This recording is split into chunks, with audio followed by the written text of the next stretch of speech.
Merhaba arkadaşlar. Bugün sizlere topraklı priz nasıl takılır onu göstereceğim. Görelim. Pense, yani keski ve kontrol kalemi. Topraklı prizimiz. Topraklı prizimize 3 tane giriş var, kablo.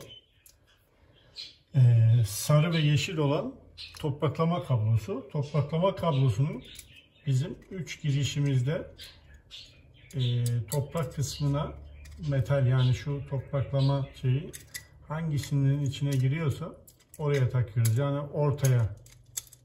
Diğer yerlere nötr ve farzı fark etmez, sağa veya sola takabiliriz. Bizim topraklama kablomuz sarı ve yeşil olan kablomuzdur. Genelde kahverengiler, koyu renkler faz olur.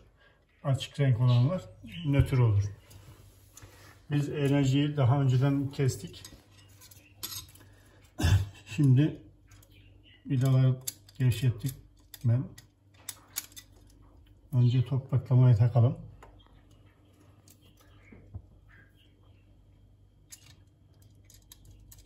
Buradan kabloyu sıkıştırıyoruz. Bol olmayacak şekilde kablo oynamayacak. Tamam. Sonra nötrü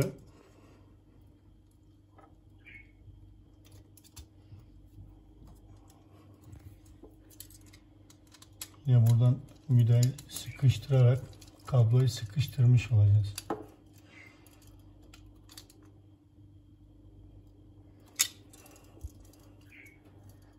En sonunda fazımızı takıyoruz.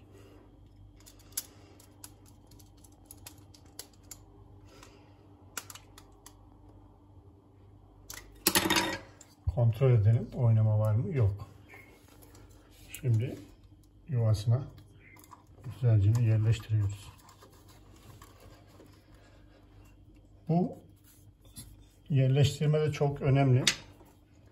Şimdi şu köşelerde şura ve şura tırnakları, bunlar yaylı. Sıkıştırdığımızda dikkatli bakarsanız görüyorsunuz. Tırnaklar vidayı sıkıştırınca kendini sağa ve sola doğru, duvara doğru sıkıştırıyor. Prizi sıkıştırmış oldu. İyice sıkıştıralım ki daha sonra kablolar asıldığı zaman göbek gelmesin.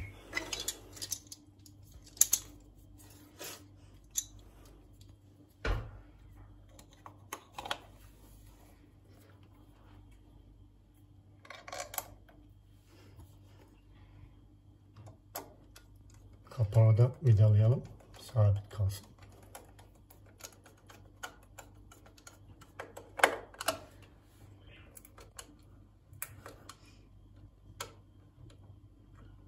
Evet, güzelce sıkıştırdık.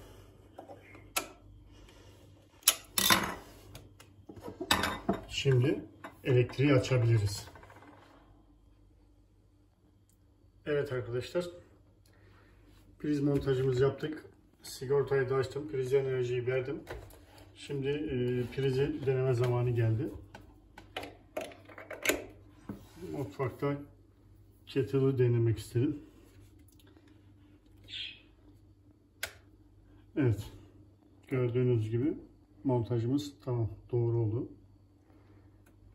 Videomuzu beğendiyseniz beğen tuşuna basmayı, abone değilseniz de abone olursanız sevinirim. Teşekkür ederim.